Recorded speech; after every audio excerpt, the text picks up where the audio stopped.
Good evening. I'm Dr. Miles Harrison. Now, tonight's webinar is an introduction to canine life skills and good manners. In the first part, I'm going to do a kind of presentation for you, to give you kind of really good guide, kind of key dog behaviors, and explain how dog training works. In the second part that comes later, I'm going to do a live Q&A session.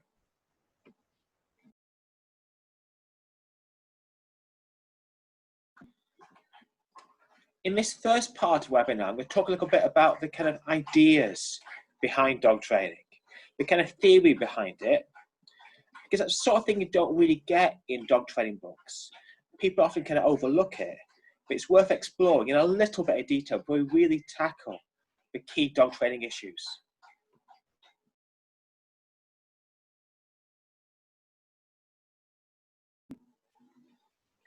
There are two core components of what I might loosely call dog training. The first aspect is management. This is an immediate solution to a problem. We do this for two reasons. Firstly, and most importantly, stop a problem reoccurring. That stops it becoming a habit and ingrained pattern. Secondly, for safety as a precaution, because some things like dogs jumping up can be serious issues, as Lucy demonstrated there. So you want to stop it happening all the time.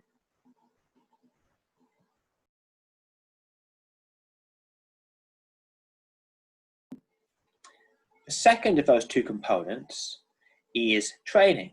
Training is how you teach this different behaviour, how you actually educate the dog. And basically, you've got to take that in slow, incremental steps. We always want to go too quickly. We always have a kind of Z-type scenario that we're trying to achieve and want to get there by the end of the weekend. Unfortunately, that's not always going to happen. Training takes time and patience, but it means you also have to look for the actual motive. What makes your dog do what you actually want it to do? And we call this a currency. It might be praise, it might be attention, it might be play, it might be treats. But you have to have a particular reward, or reinforcer is the scientific term, that works for your dog. I'd also recommend having a marker, which is like a key word like yes, or good, or clicker, to actually mark the good behaviour. So if you were training, say, a sit, and the dog's bottom is lowered and sits and touches on the floor, you would click or say yes when its bottom hits the floor.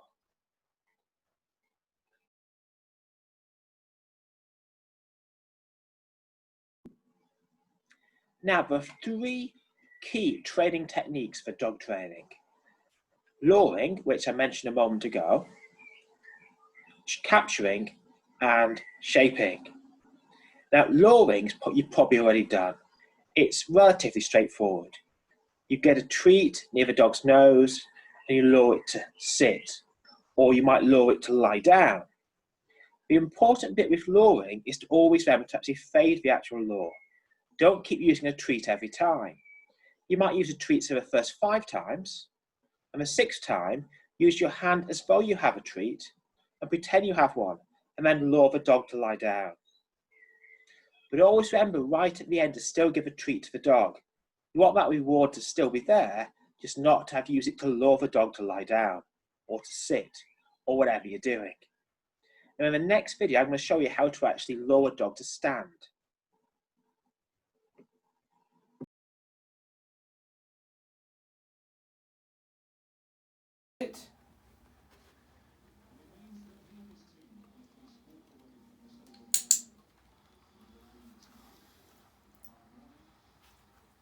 So sit.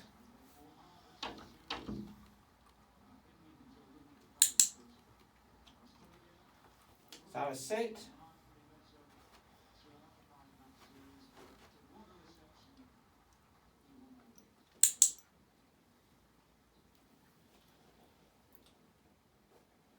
So sit.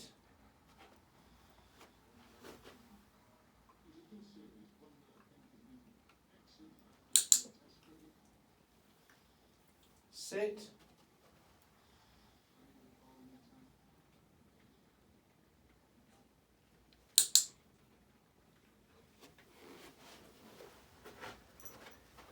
Sit.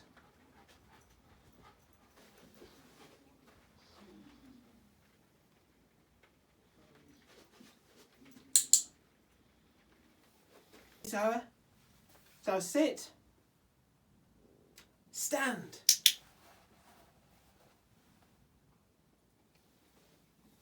Sarah. Sit. Stand.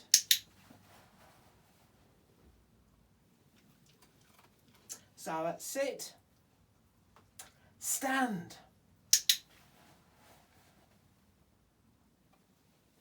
Sarah, sit. Stand.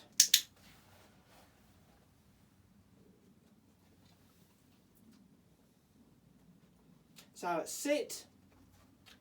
Stand.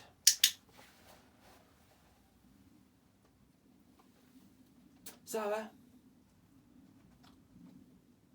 stand.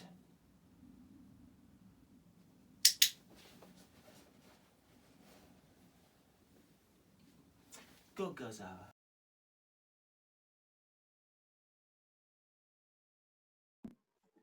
Whilst luring is quite well known, you've probably already done it, capturing and shaping are less common, but still used on a daily basis by dog trainers. Capturing, again, is very straightforward. This is where you actually capture or use a natural behaviour as a way of training a dog. So it might be perhaps your dog lies down after a walk. As the dog lies down, you might say good and then give it a treat. That behaviour starts to happen more often. They learn that lying on the mat gets a treat. As they do it, you then start to say down or go to bed. You've captured a different behaviour and you've put it on cue. In my last webinar, we did hand touch, where two hands were behind your body. One hand came out, the dog's nose touched your hand like a magic trick. That was capturing a behaviour. It was capturing hand touch or hand targeting. So behaviours can be captured. It's very easy, very straightforward, and definitely worth doing. In the next video, I'm going to show you how to capture the dog's attention on the owner.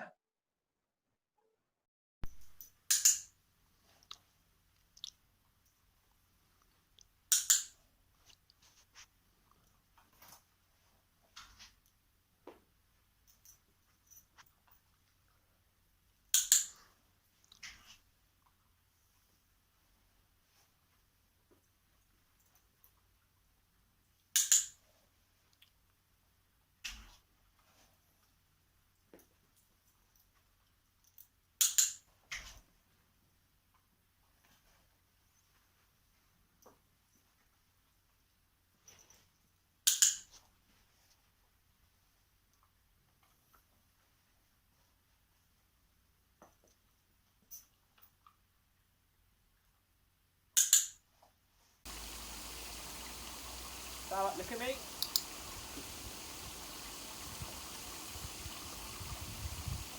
Look at me.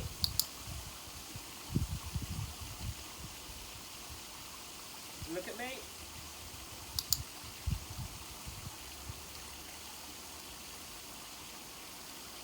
Look at me.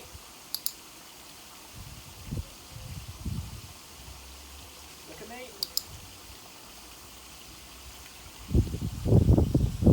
Look at me.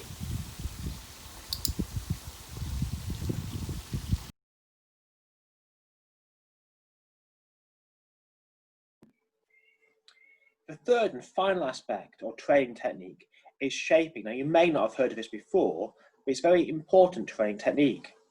And it works by breaking down a behaviour or training trick into its different stages or different steps. So, for example, if you wanted to say get a dog to open the fridge and get a beer out, you couldn't train that by capturing, because the dog won't do that naturally, sadly. And you couldn't do it by luring. You can't lure the dog to the fridge and get to open the door for you and get the beer. That's not going to work. So you'd break it into different stages. You'd train it to walk towards the fridge, then train it to pull a rope attached to a handle on the fridge. That would open the door. Then train it to get a beer down, and even to push the door close and walk back over to you with the beer.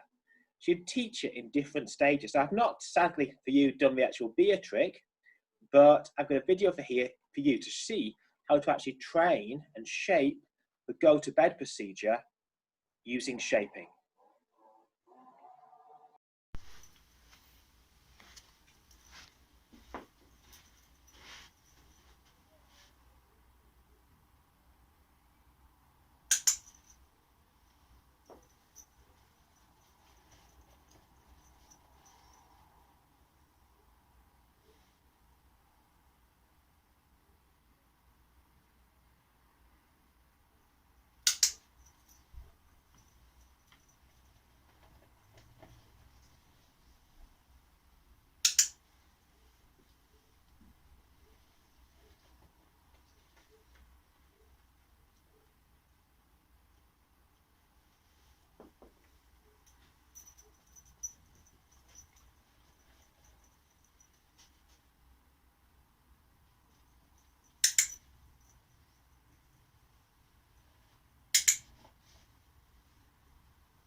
Sarah, go to mat.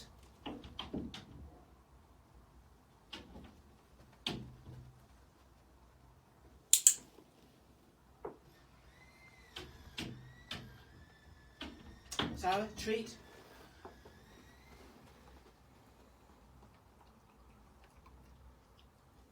Go to mat.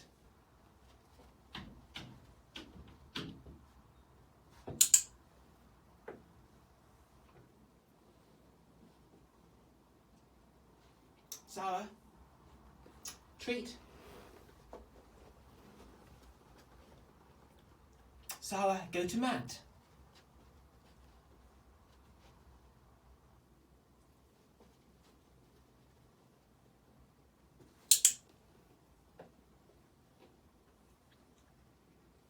Sarah, treat. Sarah, go to mat.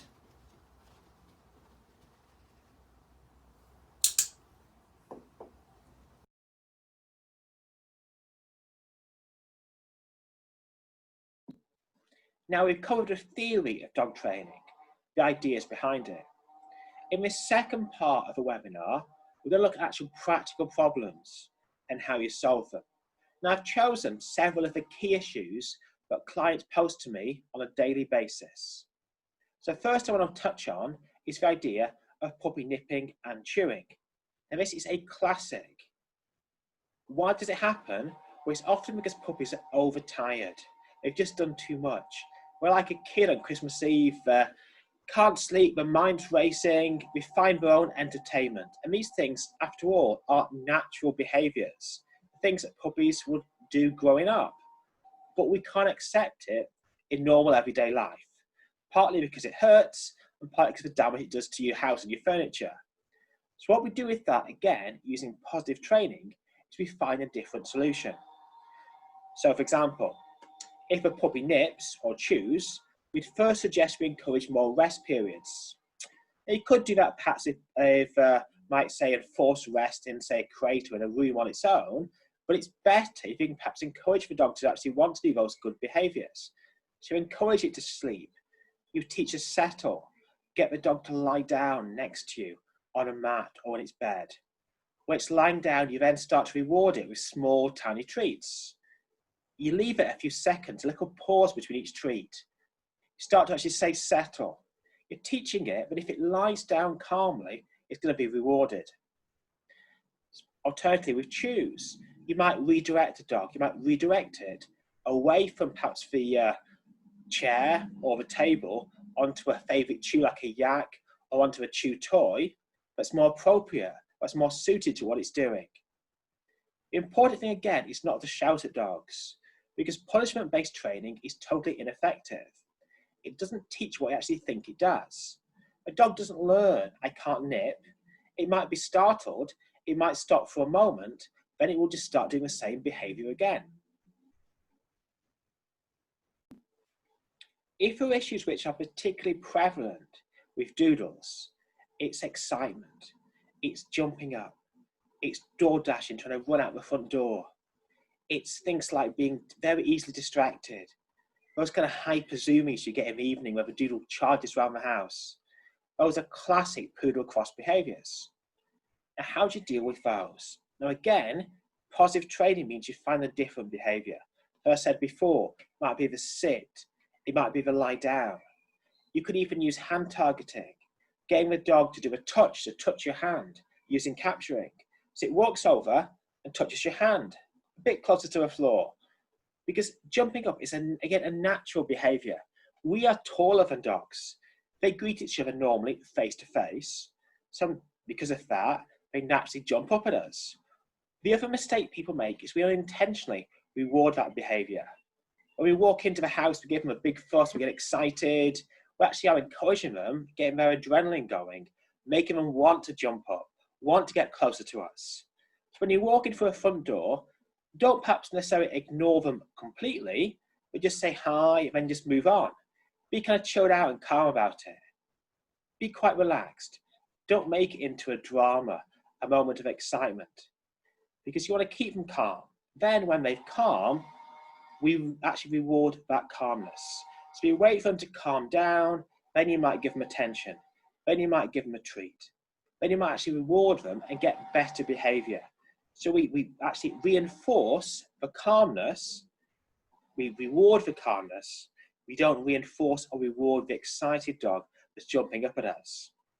Now, if I'd done this webinar 10 years ago, I would say jumping up, cross your arms, be a statue, turn away, the dog will stop jumping, it will stop jumping for attention. Now, to an extent, that will still work, but it takes time. Dogs can jump up and be quite a lot irritating, but also they can get very frustrated. We call this an extinction burst. So in the short term, a dog might jump up more if you ignore it. So it's better to keep walking, move on, move past the dog, or cue a different behaviour, a behaviour they can't do and jump at the same time. So that might be, again, the sit, the down, or you could perhaps ask the dog to do a little bit of scent work, perhaps find a toy, find a treat. And we'll talk about that a little bit later, a later part of this webinar.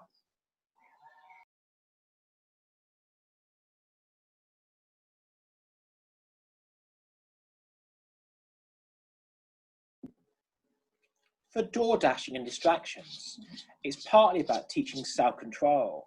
So you do that by teaching, again, a different behaviour, such as a stay or a wait, and then start to actually introduce, after time, a little bit of distractions. So you might teach a dog to sit for a moment, then ask it to wait. When it waits for maybe a few seconds, you then go back to it and give it a treat. Now you build up the actual duration, the actual length of time the dog is in the wait. When you have that wait solid, you then start to actually build up the distraction level. So you might perhaps start to move around yourself. You might step from side to side. You might eventually get to walk all the way around the dog in a wait. Now the tough bit's not walking in front, it's walking behind. So that's not going to happen overnight. It's going to take a few weeks to practice that. So you're teaching impulse control. You're teaching self-control. You can do the same with toys. Ask the dog to sit and wait. When they wait, they get the ball or they get their favourite toy. And practice when they're having their meal in the morning or in the evening, whatever time you feed your dogs. Ask them to sit and wait before they get their bowl. Distractions are a huge part of life, but we have to build them up slowly. So you practice in the house first, where there are fewer distractions. Then you might take things to the garden where naturally there's more sights, more sounds, your cars, kids, people got perhaps shouting in the distance. So you start having a more challenging environment. If dogs can actually repeat the same behaviour, they can perhaps repeat the sit and the wait, they move around in the garden. That's much tougher, it's more impressive. When they can do it there, you can actually use that sit and wait on a walk. You can meet a friend walking down the street, hopefully 2 meters away these days. Ask them to say sit. So ask the dog to sit rather, not speak. Ask the dog to sit and wait. When they wait, give them a little treat. Reward that calmness. Then move on, walk down the street. Keep practicing and make it a little bit harder each time. Ask the dog to wait for a bit longer. Build up that distraction level, going from indoors to the garden, to the street, to even to the park. So you're making it harder, but dogs learn much better by trial and success than trial and error. So if you make it easy and they get it right, they learn faster and you make it harder. We call that building criteria, and that's the secret to really effective, quality, positive dog training.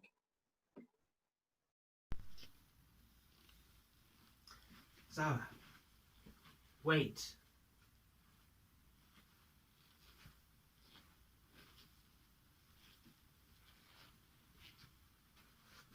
Good. Wait.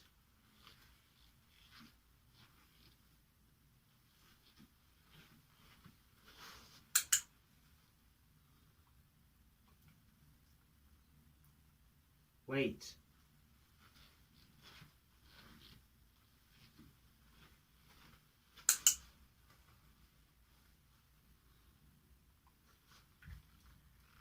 Wait.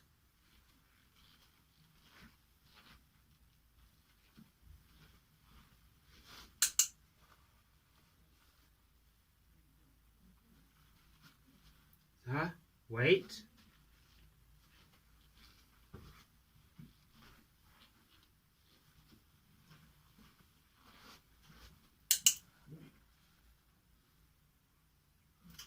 Good girl, Sarah. Good girl. Good girl.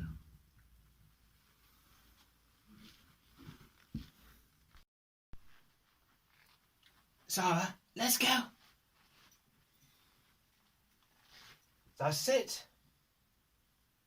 Wait.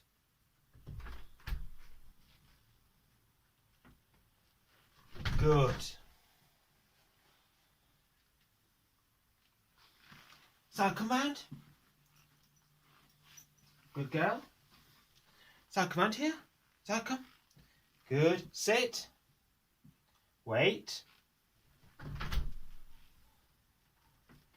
Good.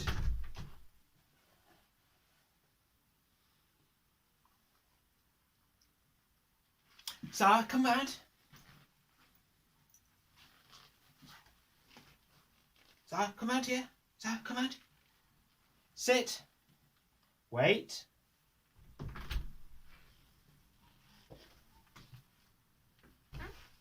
Good.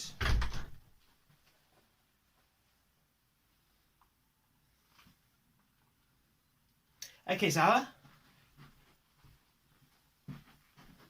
Let's go. Wait. Now sit. Wait.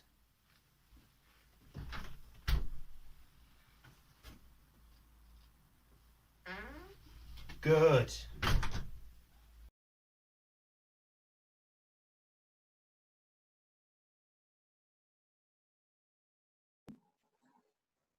When we see dogs in the street or in the park, the obvious issue that every owner seems to have, or at least most owners seem to have, is stopping the dog pulling. Now, we generally call this now loose lead walking. It used to be known more as kind of heel work, but it's only really used for competitive obedience these days. So what we really need is a dog that walks next to us, perhaps right at our side in a perfect sweet spot, or maybe a little bit ahead, a little bit behind, but not pulling on the lead like a steam train. Now, how do you train a dog to do that? I guess this definitely at least once a day. Now, the secret actually, it's a bit counterintuitive, is to start with a dog right next to you and not actually move at all. Have a dog next to you. Now, I would have a dog perhaps on my left side with the lead in my right hand, and I would have perhaps a handful of treats on my treat bag on my left hip. I'm hoping the dog's going to walk next to me. But before we even start, we just try to get attention from the dog. We try to get them next to you, standing ideally, but sitting will still be okay. If you give you some kind of contact or eye contact, then you would reward that. You would mark it by saying yes or good, or using a click, you have a clicker, and then give them a treat.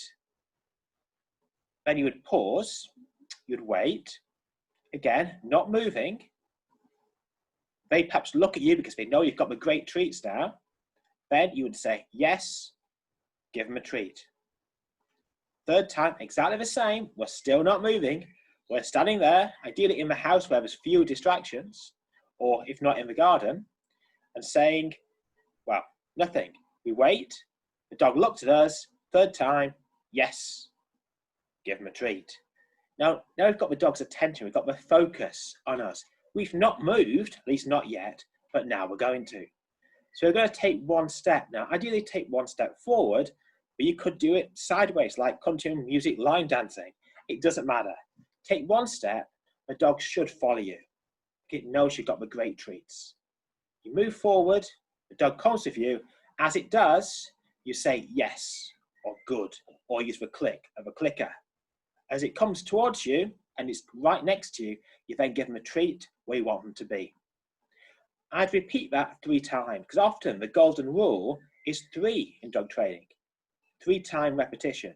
So 3 times stationary, not moving, then 3 times taking 1 step. After that, you start to build up a number of steps. You build up the distance. So you might perhaps take 2 steps or 3 steps. A dog comes with you. You say yes, you give them a treat. Just keep repeating that. But start where it's not too distracting. Don't start on the pavement outside your house. Start in the house or in the garden, there's not quite so much going on. Get it right there, then start to put a cue on it. So that's a command type phrase. So for me, that's let's go. Some people say heel, some people say close. So as you start to move, you would say that cue word. So you would say, let's go. You move forward, the dog follows you. You say yes, you give it a treat after 3 steps. Then it might be 5 steps or 10, but you build it up slowly. And this is all about consistency. To do loose lead walking really well, to actually make the dog learn it, you have to do it all the time. So make walks short. We're not trying to perhaps get half an hour to the park. It's a very short walk, either in the park if you've driven to it, or just down the street when you get good. But at first, for the first week or so, it's in the garden, it's in the house. And then walks which are perhaps, like say, toilet break walks, therefore you're taking those perhaps somewhere which is close to the park, where you perhaps let the dog off if the dog's got great recall, or have them on a long line, where you're not so bothered about loose lead walking. It's not such a kind of priority. When actually training it, you've got to do it all the time, which takes a lot of patience and a lot of clear thought and planning on your part. You've got to be consistent. Now I'm going to show you 2 videos on loose lead walking.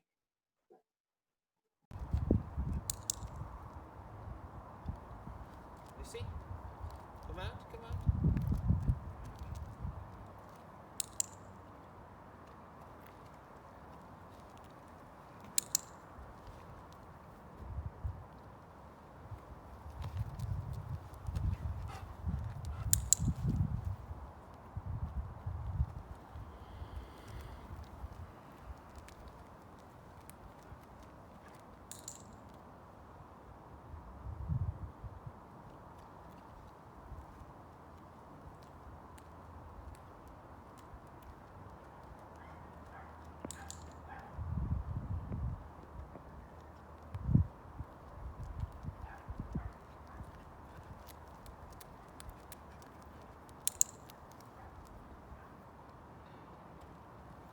Lucy, let's go.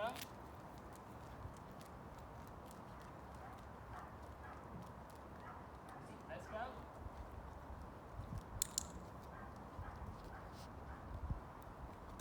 Lucy, let's go.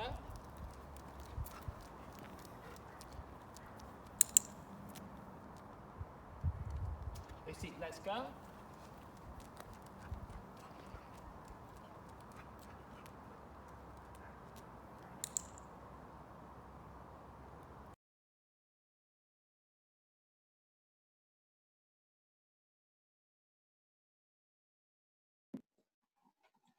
Yet another classic problem behaviour is dogs that won't come when they're called.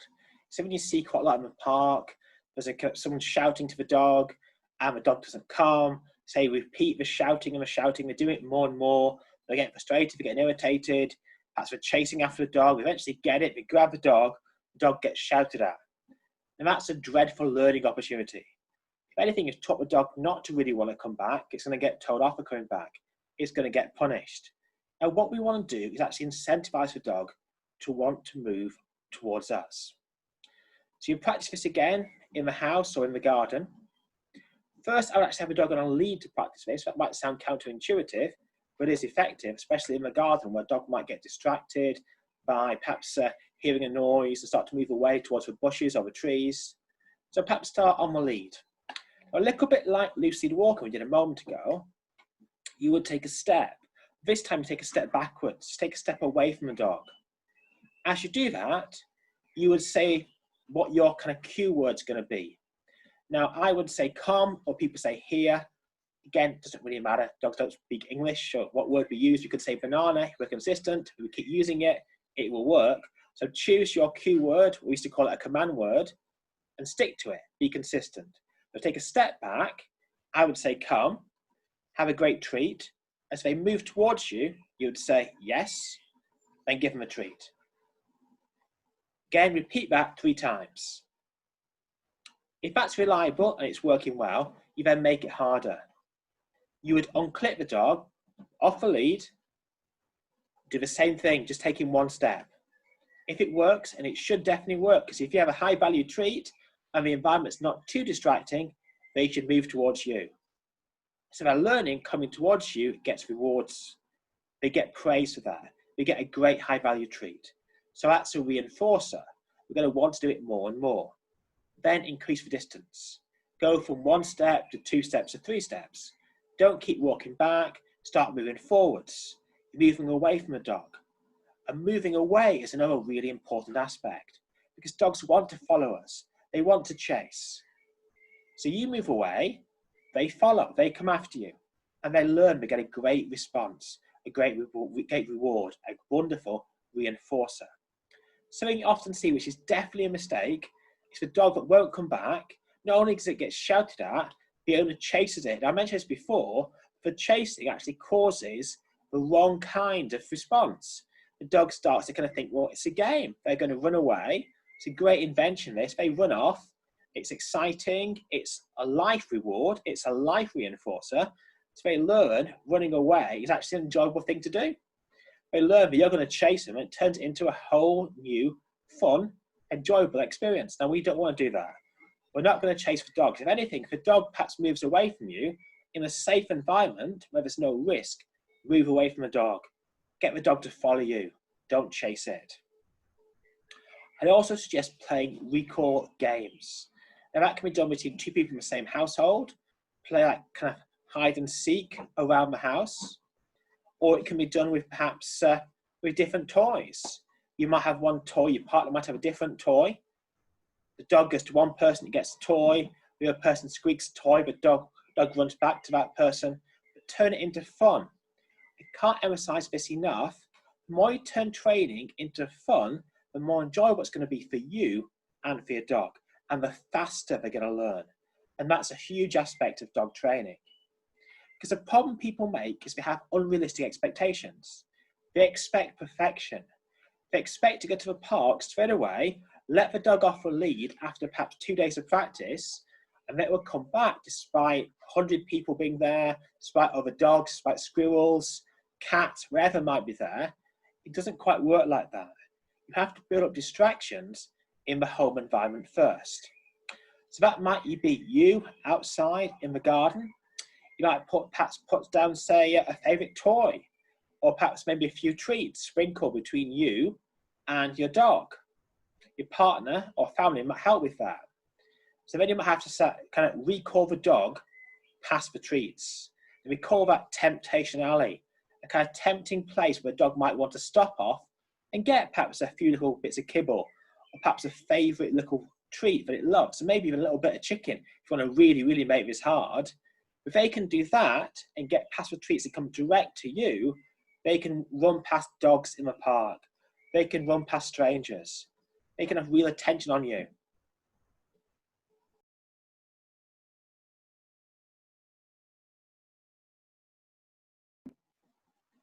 Now, stealing, theft is a classic with dogs, especially young dogs, puppies, adolescents. They always got the stuff that really matters, stuff they definitely shouldn't have, whether it's your favourite pair of shoes, TV remote control, something perhaps you definitely want to get back quite quickly. So for that, you train a drop. Now, a drop is really important because it could be life-saving. Simply give them a toy, something perhaps we're going to want to hold. Tug toys are brilliant for this, but a teddy bear would work just as well. Get it in the mouth, start to play a game, then get a favourite high-value treat. Put it right to the nose and just say drop. See, dogs learn best by association and consequence. So they're learning here a new association of the word drop and the consequence getting a great treat from you. So they drop the item, the toy, they get this high value reward. So they're learning something here, and this is a role play thing. It's a practice. So you practice it a lot, and always give a treat. Always make it really valuable. Always make it worth a while. Because in reality, this is going to be something really important to you. You want the dog to know for certain it has to drop it straight away. And you teach that by actually teaching the actual experience that dropping means, okay, I'm going to get something even better. Something that's definitely worth my time letting go of this. And I'm going to get this brilliant treat. And I've got a good video here with Zara that I filmed when she was a little puppy last summer.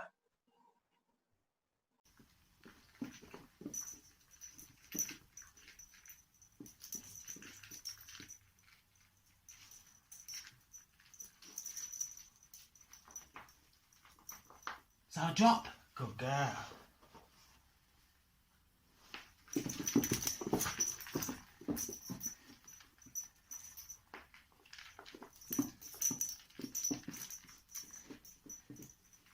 So drop. Good girl.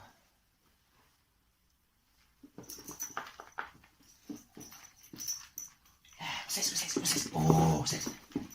Yeah. So drop. Good girl.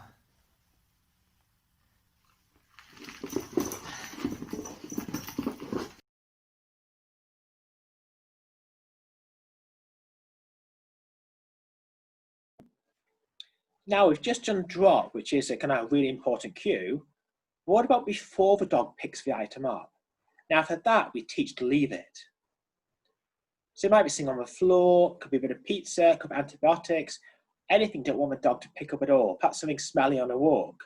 So we teach the leave it cue. I've got 2 videos to share on this. One's with a border collie called Sadie.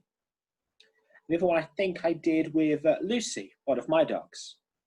So basically this again is really important, but very easy to teach.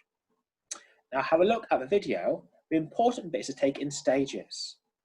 I would first do it with my 2 hands together, with a treat in each. Put your hands close towards you. Then put one hand out towards the dog and say, leave it. Leave it. Now eventually the dog will give up sniffing or pawing at your hand. It might take a little while, it might take 30 seconds or more, but it's going to hesitate. As soon as it hesitates, you then actually say good and give a treat from the other hand. Then you make it harder. If the dog starts to get this right, you start to do it with a slightly open hand. Then eventually a flat hand. And that's not going to happen in a day. You can't go from this to this. It's much more tempting. It's a much higher value distraction. This may take a few weeks. If you train it regularly, perhaps do maybe 5 minutes every other day, you're going to make huge progress. When a dog's going to learn, if it leaves something, it will get something even better from you. So it's leaving this gets removed, and it gets something even better, normally a high value treat, or it could be a toy with a different hand. It's a very important skill to learn. I started it though at any age, because dogs can learn whether they're a year old or 10 years old. That really makes no difference. Leave it. Good morning, world. Good. Here I come. Nivea skincare. Leave it. Good. Leave it. Good. Leave it. Good. Leave it. Good. Good girl, Sadie. Thank you, Sadie. Oh, lovely. Leave it. Good girl.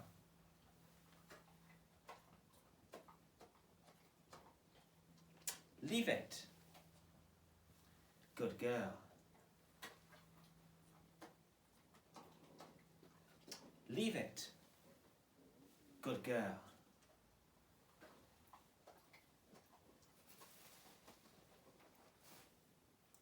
Lucy, leave it. Good girl.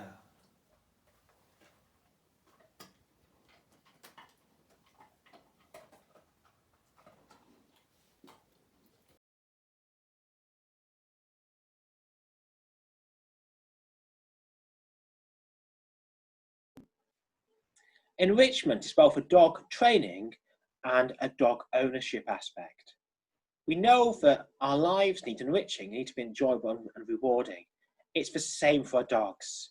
In lockdown, we've been stuck inside. Now it's been eased partially, but there's still perhaps lots of things we can't do. So perhaps we now understand and appreciate what it's like for dogs who are stuck inside for the most part of the day. So we have to make their lives as enjoyable and rewarding as possible. Now, partly that can be for exercise, and that's great. 1 or 2 walks a day is definitely valuable, an important part of dog ownership, but there are lots of other types of enrichment. There's mental enrichment, there's doing games, there's toys, but also having great high quality food. Now, there's a very good UK website that does actually comparisons for dog foods, and that you can definitely find on Google. I'm not going to go for every different brand because people always ask me what's the best. Is it kibble? Is it cold pressed? Is it raw? Is it wet food? And in truth, it's primarily due to the actual quality of ingredients, not the type of food it is that really matters. But what I would definitely suggest is you take a portion of that food or that kibble and use it as part of enrichment for the dog. I might be using perhaps a little bit of food on a licky mat or on a snuffle mat. It might be taking that food and using it perhaps for training purposes. One great tip is perhaps get a handful of kibble, if that's what you feed, put it in a bag, get some grated cheese, sprinkle that on top, shake it up, and use that as a great training treat. Because dogs smell the food more than they taste it. They've got 10,000 roughly more nose smell receptors than we do, so that smell is their strongest scent. It's their sense superpower. It's what drives them. So it can turn quite a standard average kibble into a really high value dog training treat.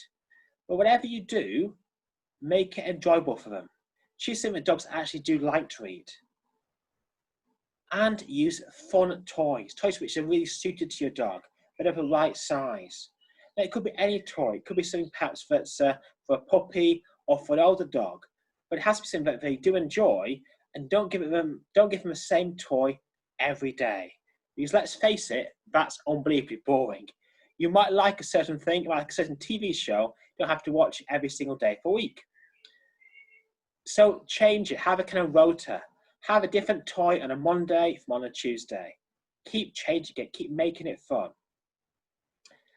Also, bear in mind, things do change. So a toy might be great for a young dog might love fetch, love doing it every day.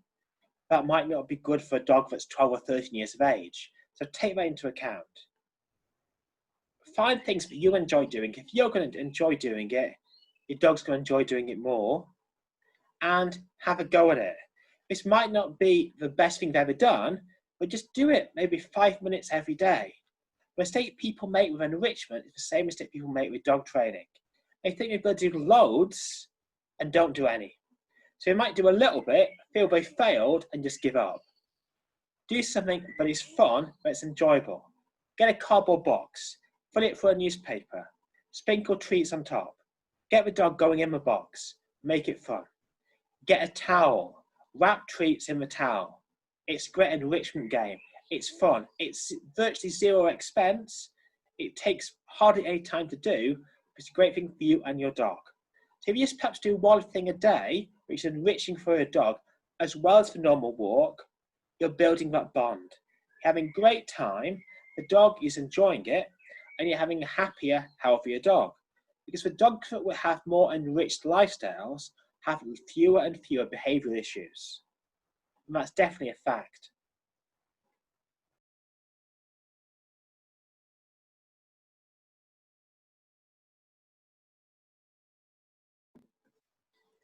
One thing that most dog owners forget is to teach calmness. Now, every time I have a client with an issue, they normally tell me they've taken a dog out for a really long walk. Now, that's not necessarily a bad thing, but if you keep doing that every day, you have a fitter and a fitter dog, you're not really tackling the actual behaviour issue. So you might have like the Iron Man and Iron Woman type dog that can do more and more every day. So you're going out for longer and longer, or you're playing fetch for longer and longer. You're not really tackling the kind of root cause of the actual problem, whether it's jumping up or barking or whatever it is. So have different kind of strategies. Have an idea that's a mental strategy. Now, it might be what we said before, having enrichment through different toys and games, things like that, which are all great. Licky mats are wonderful, but also teach calmness by the go to bed idea or the settle training. A bit of hand targeting, less active stuff that doesn't get the dog so hyper, so overexcited. Because hyper dogs mean more adrenaline and more cortisol. And hyper dogs which aren't sleeping, they're doing too much, tend to cause the actual problems. They're the dogs doing the zoomies or the nipping or the chewing at 10 o'clock at night when you're just trying to relax and watch a movie or read a book or whatever you're doing. So teach calmness. Teach your dog to be relaxed, calm and chilled out. A wonderful way to teach calmness is by actually training scent work. This was developed by a lady called Sarah Fisher, who lives down in Bath, and she has this wonderful way of calming dogs. Now, this couldn't be easier. It's almost like a kind of game, a kind of almost like Hansel and Gretel type game. All she does, she gets a handful of kind of average to high value dog treats. She might get her dog in the house, or she's lucky enough to have a large kind of outdoor complex, but it could be in the garden, wherever you perhaps have the space to do this. Get the handful of treats. Make sure the dog sees you dropping 1 or 2 treats. Then move away. Start to hide the treats. Now, it could be in the living room, or wherever you happen to be in the house, on different surfaces. Now, it could be perhaps on the hard floor. One might be on, say, a doormat. One might be on, say, a licky mat. But have it in different locations. Make the dog have to find those treats, to smell them out. And this is basic scent work, also known as the kind of the counting game. The dog's using its scent receptors to find these treats. And anything the dog does, which is sniffing or licking, is unbelievably calming. It's purely a natural behaviour. Then take it outside, get it into the grass. Let the dog see you drop 1 or 2 treats, then move away, start to hide the treats in the long grass. Let them actually find the treats. Again, you can use different surfaces. Get a bit of cardboard, put a few treats on that. Perhaps hide a couple of treats on a licky mat or in the dog's bowl, as well as the grass. Make it varied, make it interesting. And watch the dog have fun. It's enjoyable, it's calming. I was training a large Newfoundland just last week that was hyper, was jumping up. Just by dropping treats around the house and then in the grass, it calmed down, it relaxed, eventually just fell asleep. So scent work, calming, natural, sniffing out treats, or even hiding toys in different rooms around the house, in the garden, can be an unbelievably effective way of calming dogs down.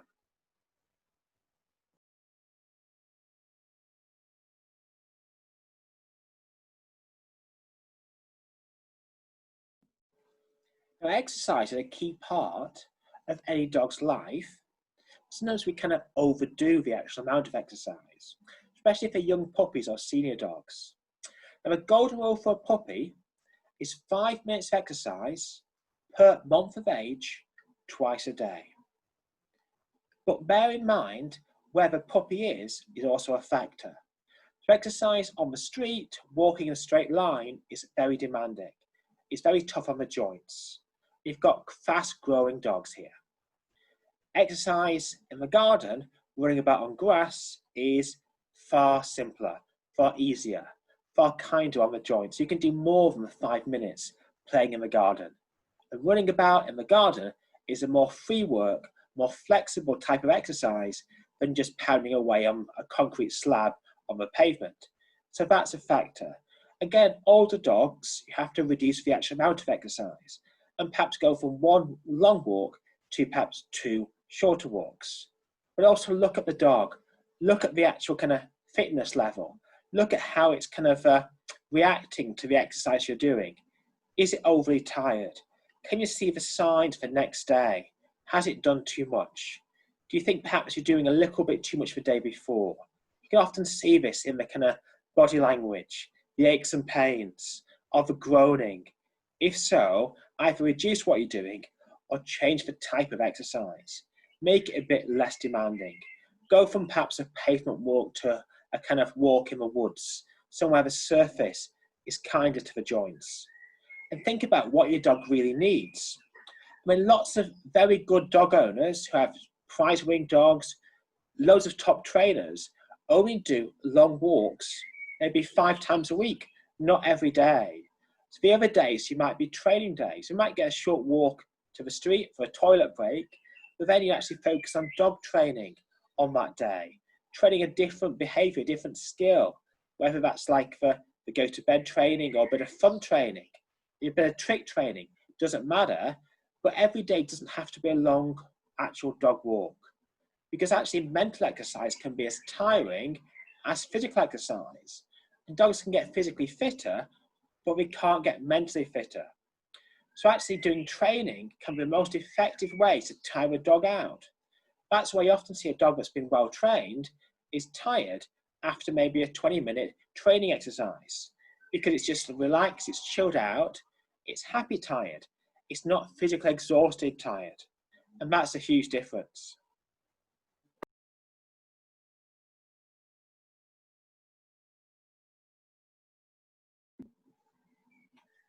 And the best aspect of positive training is actually trying to find a solution to your problem. It's not about telling the dog off or shouting at it. It's certainly not about punishments. It's looking for what's the alternative. What would you like the dog to do? For a dog that jumps, you want it to sit or lie down. So you're going to train that behaviour. Think of a solution. Exactly the same with all these different types of problems. Dog that ignores the owner, you might train attention. You might actually train a watch me cue, a look at me. Very simple, could be trained as I've done before, as I showed you earlier, by capturing that attention on you. So think of a solution to the problem. Don't focus on the problem, focus on what do you want the dog to actually do instead of a problem. And have a target. Now, expectations are everything, but have something you want to achieve. You want to train the lie down. You want to train the attention, the look at me, or the watch me, whatever cue you want to use. Have that target to achieve. You might say that I'm going to achieve that this week, or I'm going to achieve it over 2 or 3 weeks to be more realistic. That's wonderful, but don't try and do too much each day, because dogs have very short attention spans. They can switch off. They're not going to be listening or watching this now after half an hour or 40 minutes or however long it's been. Break it down into small bite-sized portions. Just do 5 or 10 minutes training, ideally every day. Have a target, write it in the diary. Say today we're going to do lure down, or today we're going to do that attention. Today we're going to work on loose lead walking. I'm going to do 10 minutes in the garden, loose lead walking practice. Have that as an aim, then do 10 more minutes tomorrow. Now that's not a huge amount of your day, but if you do that every day and you're consistent, you can make a massive amount of progress. The problem people have is they expect far too much, they get frustrated, the dog gets either bored or they can tell we are frustrated, they can kind of judge our emotions, we damage that bond, we get nowhere, we give up on the training. Don't do that. Break training into small, bite-sized segments. Make sure you enjoy it, keep it as a routine, keep it reward-based, and you're going to make loads of progress. The next part of this actual segment, this webinar, is going to be a live Q&A. Now I'm going to work through the questions that you post in the Facebook Live and hopefully answer them all in the time we have left. Thank you.